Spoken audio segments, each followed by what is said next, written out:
A mother wolf left her cub with a farmer. Then the man did this. Sebastian Wells was a farmer who lived in a rural village near the wilds of Alaska. The man loved his job, as he loved to spend his time outside in the fresh air caring for his livestock. He could think of nothing better to do with his life, as he was able to be his own boss, as well as enjoy the beautiful wilderness and forests that sat at the edge of his farm as much as he liked. However, one morning when Sebastian was working through his daily routine, he came across something astounding. It had started like any other day for the farmer. He had woken up early and started on his daily chores, letting his sheep out of the barn and into the fields to graze. As usual, when it was almost time for his lunch break, Sebastian made sure to take a quick walk around the perimeter of his fields to make sure that there were no broken fences or hazardous obstacles that could injure his livestock.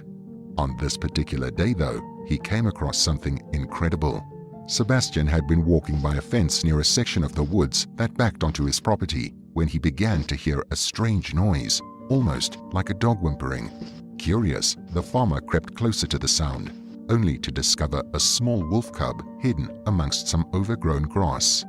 The cub looked to be only a few months old and was shivering in the cold. Worried that its mother might appear at any second and attack him, Sebastian quickly backed away from the small canine. He decided to watch from a distance to see if the mama wolf would come back for its baby. But after waiting a while, the farmer began to worry that something was wrong, as there was no sign of the female canine. Creeping closer once again, Sebastian took a closer look at the wolf cub and its surroundings, only to see a few spatterings of blood on the ground near the animal. The farmer followed the trail for a little while, only to find it led back into the forest.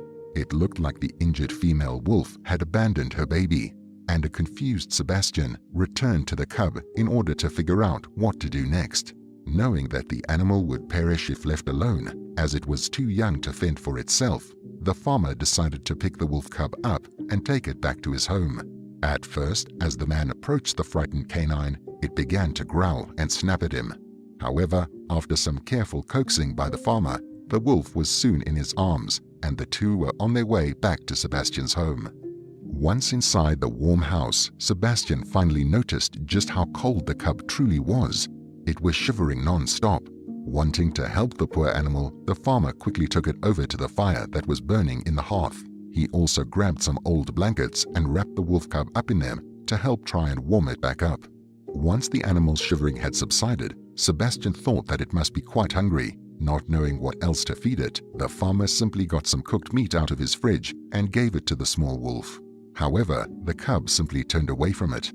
This worried the farmer greatly, as he knew that a wolf at such a young age needed its strength in order to stay alive. But no matter what Sebastian did to try and get the young wolf cub to eat, it simply wouldn't.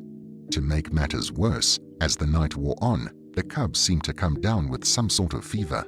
It began to shake incessantly despite all of the blankets that covered it, and Sebastian was worried that it wouldn't last the night. But the farmer was determined to help the little animal get better, and so he decided to stay up with the cub all night, feeding it milk and water at regular intervals and keeping it warm. Finally, as the sun started to come up, the cub's eyes opened and its fever started to break. Sebastian was thrilled at this, as it meant that the cub had a much higher chance of surviving now.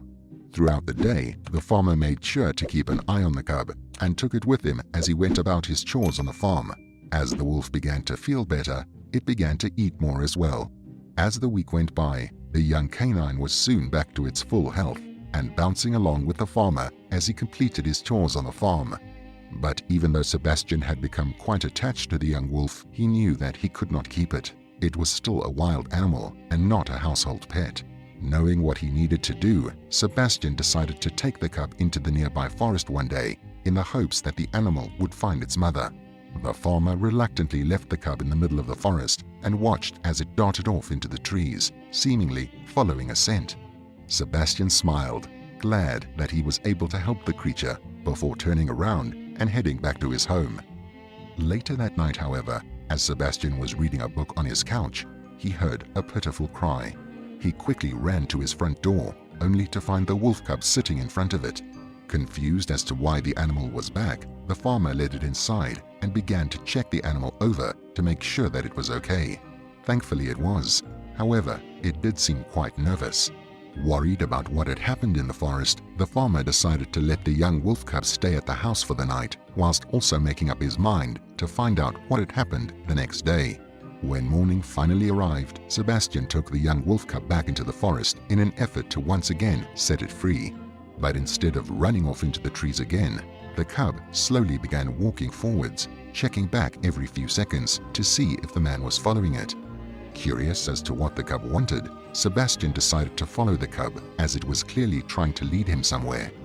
The two ended up walking through the forest for quite a while until they finally came across a small cabin in the middle of the trees. It was here that the wolf cub began to whine, almost as if it was crying. Wanting to know what was wrong, Sebastian crept up to the window of the cabin and peered inside, but what he saw shocked him. Lying in a tiny cage in the corner of the cabin was a fully grown wolf. Sebastian immediately knew that this was the cub's mother, but what was she doing in a cage? At that moment, Sebastian suddenly heard two men walking towards the cabin from the other side of the woods. The farmer quickly retreated to the trees and hid behind them as he listened to the strangers. By doing this, Sebastian was able to discover that the two men were illegal hunters and that they were going to sell the mama wolf on the black market. Outraged at this, the farmer quietly crept to the cabin and went inside with the wolf cub following him as he went. Once inside the cabin, the mama wolf instantly perked up at the sight of her baby.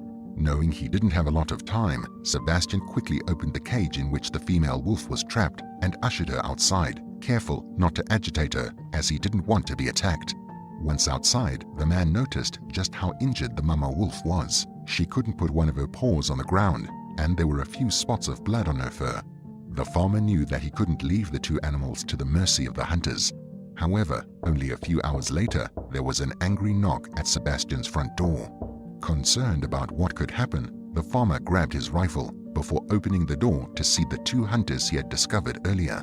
They told the farmer that they knew he had the mama wolf and that they wanted her back. Sebastian refused and told the hunters to leave. But the two men did not want to back down. Just as they started to approach Sebastian with their guns though, the sound of a police siren rang through the air. Moments later, a policeman showed up and told the two hunters to drop their weapons.